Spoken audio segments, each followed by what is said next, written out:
Hey guys, AuspiciousAussie here, and welcome to episode 60 of my New York City Wrestling series. So, of course, this is well, I guess it's not really a milestone, but 60 episodes is a pretty decent run for a series to go, and yeah, we've got something different here today. We've got the Hall of Fame ceremony 2020. Of course, I mentioned in the previous episode, I've kind of been hinting at it for a while over the last probably 10, maybe 10 to 15 episodes. And yeah, it's finally here. Steve Flash will be the first Hall of Fame inductee since the series started.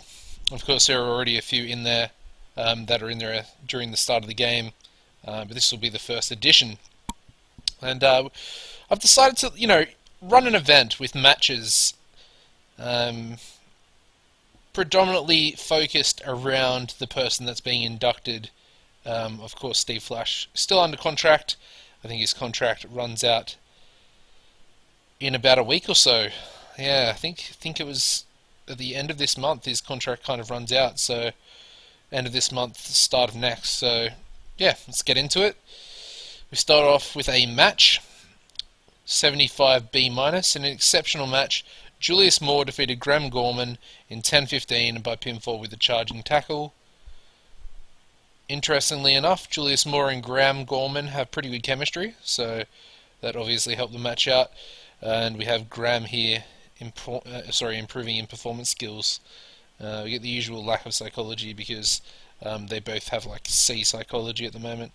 But that's all good. Pretty decent match to start the show. Was work the crowd, so yeah, it's obviously done its job. We then go into a 74 B minus freestyle angle.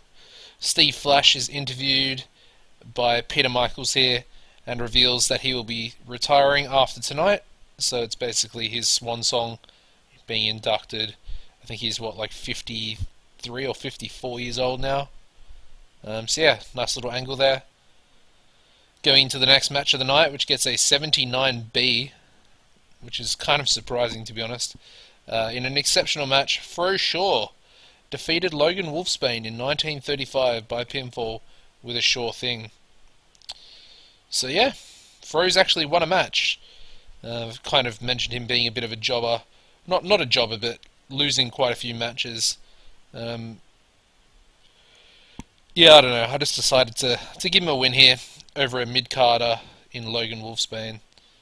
So yeah, very good match. Logan's actually a really good wrestler. I should probably push him instead of Fro. But that's all good. Give Fro a win. He's had lots of losses. Logan, he's had lots of losses in his career as well, but whatever. Okay, so we move on to another angle. Actually, sorry, it's not an angle, it's a match. Apologies, I was looking elsewhere for a second there. 72 B minus. In an exceptional match, Marsh Stranger and El Serpiente defeated Flash Power in 5:44 when Marsh Stranger defeated Steve Flash by submission with a Cobra Clutch after blatantly cheating. And Steve Flash was the weak link. So yeah, Marsh Stranger cheated to win, cheated to get the pinfall on Steve Flash there. That's probably the best way to get serious heat with the fans, is to spoil the retirement match of Steve Flash. Although it's not exactly the retirement match, he's also got a single match later on in the show. So yeah, all good. Good way to get heat on Marsh Stranger. Thought that was an interesting way of doing the match. Of course, Flash Power.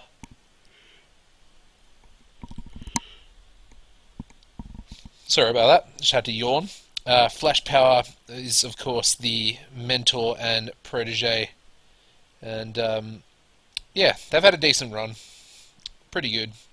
It did its job. Really progressed Emmanuel Bryant very well. Okay, so we then move into an 83B+. Maddie Faith approaches Steve Flash and says that it's a sad day in wrestling, knowing that Steve is actually going to retire after tonight. Basically, he's just, Maddie's a big fan of Steve Flash, and he's the younger generation coming through, and just wishes that Steve could be around a bit longer to help him work on his game and teach him a thing or two. But yeah, pretty good rating, 83B plus. We then go into our cooldown match, which gets a 72B minus. And about that had superb wrestling and great heat. Bear Bukowski defeated Xavi Ferreira in 20 minutes 28 seconds by submission with a bear trap. I already know that these guys have great chemistry, so decided to put them in a match together. I have done it before. I don't think I've done. I might have done it in an episode. I can't remember, but I have done it recently on one of the main event shows.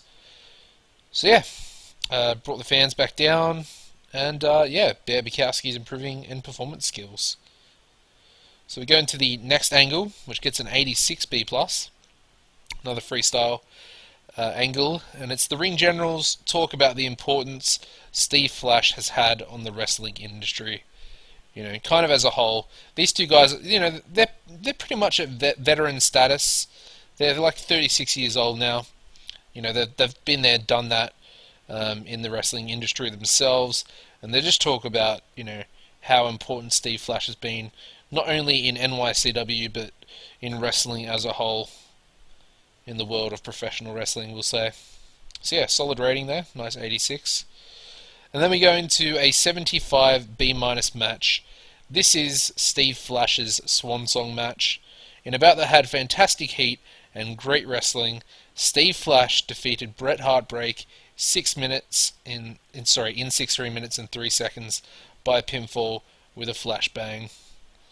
So yeah, Steve has one last match, manages to beat Bret Heartbreak, who is a legacy, a second generation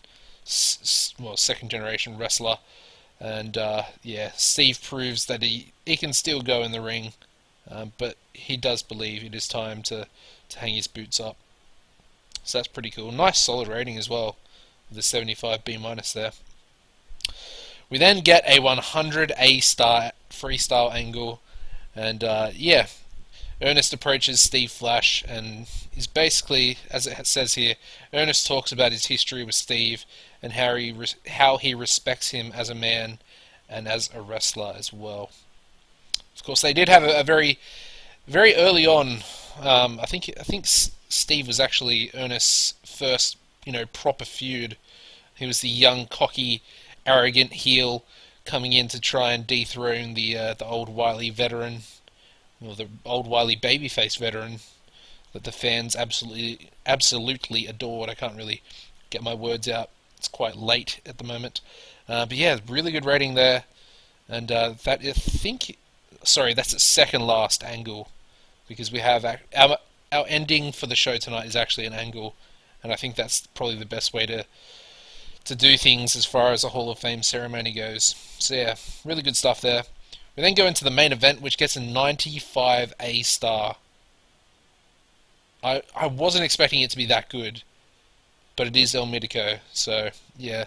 In an exceptional match, El Mitico Jr. defeated the Midnight Prowler in 29:48 by pinfall with a Northern Light suplex. Really good stuff from these guys. 30-minute match, gets a 95A star. Just solid, exactly what you want. Yeah, Prowler, he's a mid-carder now. They're both actually mid-carders, to be fair. I think El Mitico was mid-card. But that's awesome. 95A star for the main event match. And a 95A star for the main event angle as well, the end of the show.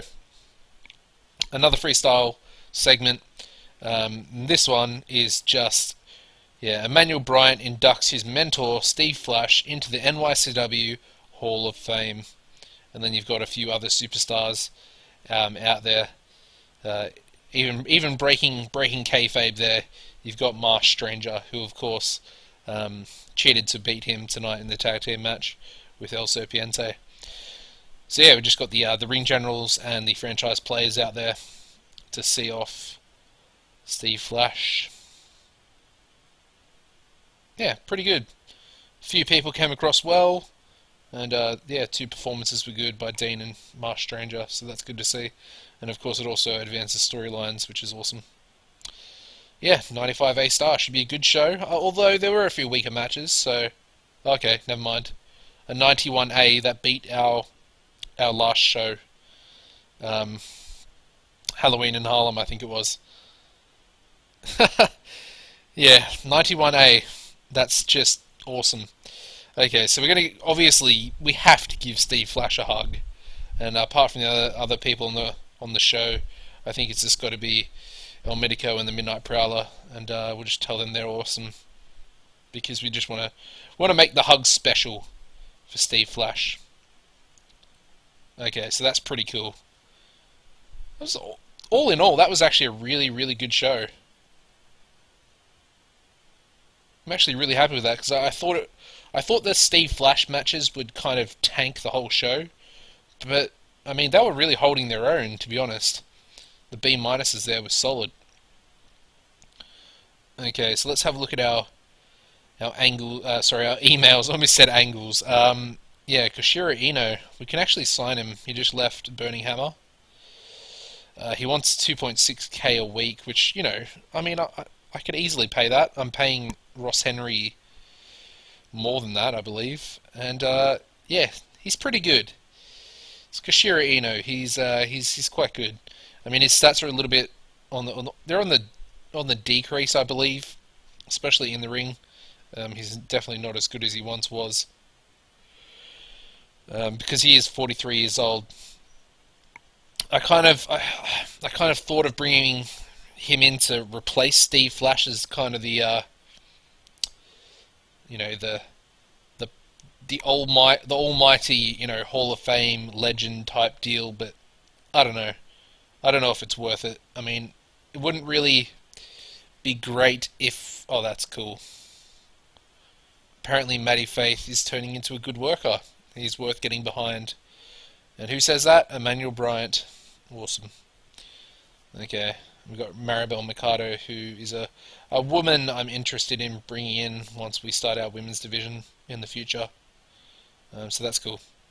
And yeah, Steve Flash is feeling the effects of a grueling schedule because he had to wrestle 12 minutes last night on the show.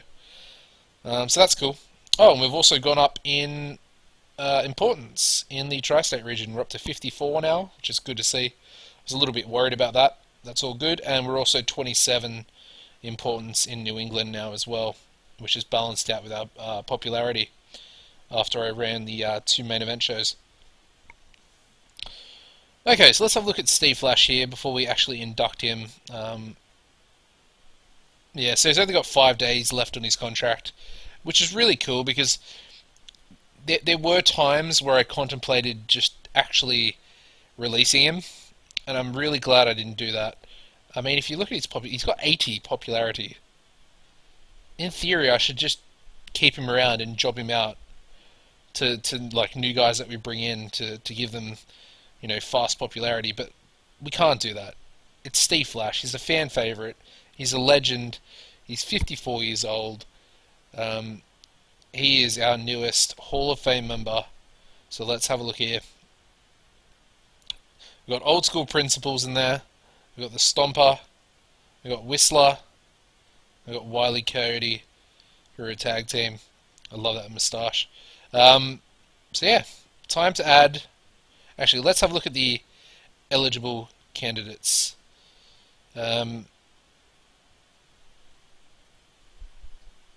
Yeah, okay. Honest Frank, no.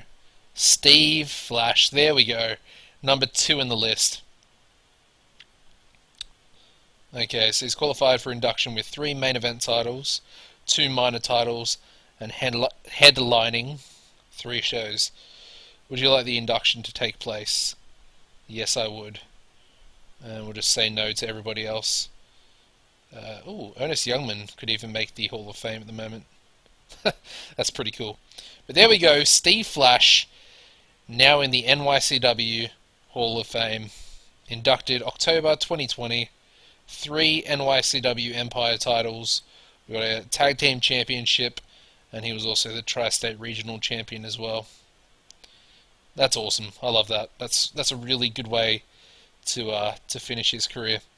And of course, his contract runs out in 5 days, so hopefully he will actually retire from wrestling.